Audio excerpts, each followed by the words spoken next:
Coucou la famille, ouais coucou la famille, bienvenue sur la chaîne. On va faire l'équipe de la saison de la Liga. On va utiliser les mêmes données qui nous ont été fournies par eSports. Donc déjà, premièrement, on va passer avec les nominés. Dans les buts, Courtois, Ter Stegen, Remiro, Oblak, Ledesma. Défenseurs, Koundé, Molina, Martinez, Militao, Lenormand, Jiménez, David Garcia, Pau Torres, Gaia, Javi Galan, Balde, Guidelj, et Irai. Milieu de terrain, Kroos, De Jong, Mendes, Canales, Merino, Pedri, Modric, Darder, Gabri Vega, Valverde, Pareo, Gavi, Camavinga, Nico Williams, Palazon, Garcia, Kanili et Alex Garcia. En attaque, Benzema, Lewandowski, Unal, Joselu, Griezmann, Aspas, Borja Iglesias, Moriki, Dembélé, Rafinha et Vinicius. Donc, déjà, si on va prendre une équipe de la saison, c'est par rapport aux performances sur l'année.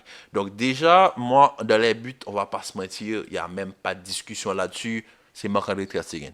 Marc-André Ter Stegen, pour plusieurs raisons. Le Barça, c'est le Barça. Et en plus, Marc-André Ter Stegen, si le Barça, ils sont premiers aujourd'hui, tous les 1-0 que le Barça a eu à enchaîner cette saison pour remporter la Liga, encore hier, Ter Stegen et sa ligne défensive back, Balde, Araujo, Christensen et Koundé, franchement, c'est exceptionnel. La défense du Barça cette année est exceptionnelle. Mais en plus de ça, non seulement il y a eu une bonne ligne défensive, mais aussi vous avez eu droit à un grand Marc-André Ter Stegen cette saison. Donc franchement, il n'y a rien à dire. Ter Stegen, meilleur gardien de la Liga, et de loin. Et de loin. En défense, j'ai choisi latéral droit Koundé, Militao, Jiménez, Balde. Déjà, j'ai pas compris pourquoi Araujo ne fait pas partie des nominés parmi les défenseurs de la Liga. J'ai pas trop compris ce qui s'est passé. J'ai pas compris parce que franchement, Araujo, pour beaucoup, c'est le meilleur défenseur du monde. Le meilleur défenseur du monde ne fait même pas partie des nominés pour être dans l'équipe de l'année en Liga. Ce que j'ai pas compris. Mais bon, on fait avec. Donc, pour moi, par défaut, j'aimerais bien mettre Araujo à la place de Jiménez. Pour moi, Araujo fait une meilleure saison que Jiménez. Mais Jiménez, si l'Atlético aujourd'hui performe à ce niveau, et même l'Atlético performe tellement bien que s'ils remportent leur prochain match, ils passent deuxième et le Real passe troisième, c'est aussi suite à une bonne défense et en tant que José María Jiménez fait partie de cette défense et est même le responsable de cette défense. Et là, la sécurité qu'il apporte quand il est là aligné avec l'Atlético est extraordinairement importante. Donc franchement, Jiménez, superbe saison. Militao, pareil. Militao, il a déjà été reconnu l'année dernière comme étant l'un des meilleurs défenseurs de l'année. Cette saison, il enchaîne parfaitement une saison, il enchaîne parfaitement. Certes, il a quelques petits matchs où il a quelques petits trous noirs, comme par exemple le match d'hier où il glisse sans arrêt, où il est même responsable sur le premier but, mais quand même, ça n'empêche, ça peut pas entacher tous les efforts que Militao a produits sur les dernières années. Et franchement, Militao est pour moi et pour ne pas dire, l'un des meilleurs défenseurs du monde. Donc, si vous êtes d'accord avec moi, j'espère que vous êtes d'accord avec moi, mais vraiment, je ne vois pas quel défenseur est. En plus, non seulement il peut jouer central, il peut aussi dépanner en tant que latéral. Et ça, c'est très important. Jules Koundé, pour moi, Jules Koundé, en tant que latéral de la Liga, je pense que c'est un choix par défaut. Par défaut parce que je ne trouve aucun latéral de la Liga, et je le dis, aucun latéral qui est qui est autant d'importance dans son équipe. Jules Koundé, quand il est pas là, c'est pas, en fait, il a fait une bonne saison. Mais Araujo, par exemple, fait une bien meilleure saison que Koundé. Mais vu qu'au poste de latéral, il arrive à compenser et surtout qu'il a beaucoup plus de vitesse et il peut monter, déborder et même centrer comme là parce qu'il fait pour Lewandowski le week-end dernier, on va pas se mentir, Jules Koundé fait une bonne saison. Mais moi-même, je pense que Jules Koundé, en tant que latéral droit, c'est un choix par défaut parce qu'il n'y a eu aucun vrai latéral qui a pu se démarquer cette saison. Et aussi, à la différence du côté gauche, Balde, qui pour moi est clairement et de loin le meilleur latéral gauche de la Liga. Devant Fran Garcia, devant Mendy qui ne joue plus, devant qui tu veux, Balde est le meilleur latéral gauche de la Liga. Donc franchement, sur ce, on est tous d'accord, j'espère. Au niveau de la ligne du milieu de terrain, j'ai choisi Modric, Gavi et Fede Valverde. Pourquoi je n'ai pas mis Frenkie de Jong à la place de Fede Valverde?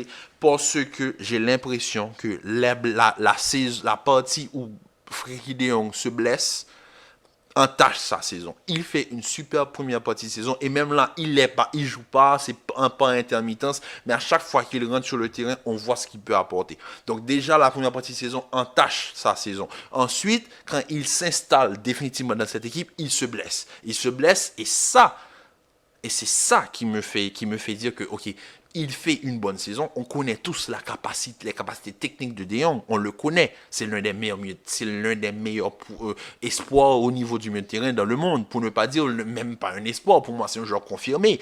Mais il a eu énormément de problèmes avec le Barça au niveau déjà en début de saison. Il devait partir, il devait pas partir, de contrat par contrat. Ensuite, il joue plus. Il jouait pas. Ensuite, on l'a intégré petit à petit. Après, post-Coupe du Monde, il joue, il se blesse. Il revient, il rapporte cette sérénité au niveau du milieu de terrain, mais voilà, à la différence de Fede Valverde qui lui fait une première partie de saison en fanfare où il marque but sur but, ensuite il fait une Coupe du Monde moyenne. Ensuite, post-Coupe du Monde, il n'arrive pas vraiment à reprendre son rythme, mais maintenant, voilà, et c'est comme un moteur, c'est comme un générateur, voilà, on a tiré sur la corde une fois, c'est pas parti une deuxième fois, voilà, là, il prend son rythme, et franchement, l'importance que Fede Valverde a dans le jeu du Real Madrid cette saison est exceptionnelle.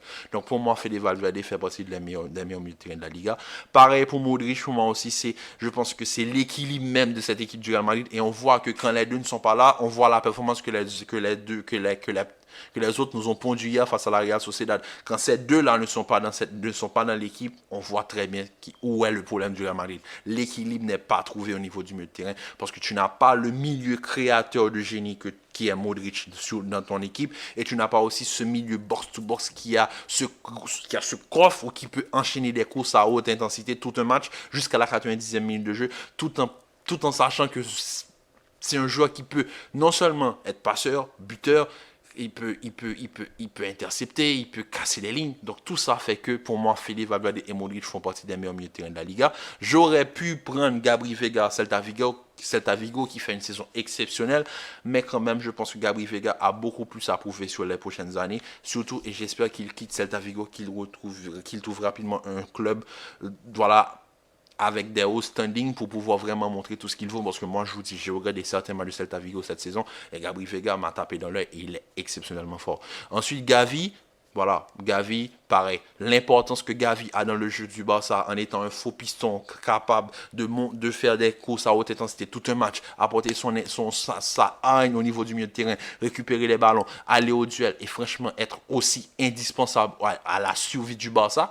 Franchement, Gavi, exceptionnel. C'est exceptionnel, même si je ne suis pas le plus grand fan de toute cette haine où il apporte, avec tout ça, il apporte un excès de brutalité dans son jeu. Mais pour moi, franchement, Gavi, très bon milieu de terrain, il est exceptionnel cette saison.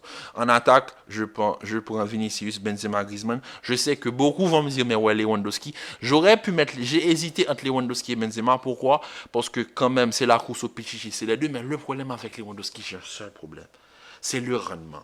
Lewandowski était vraiment à une bonne longueur de Benzema, presque 9 buts de Benzema.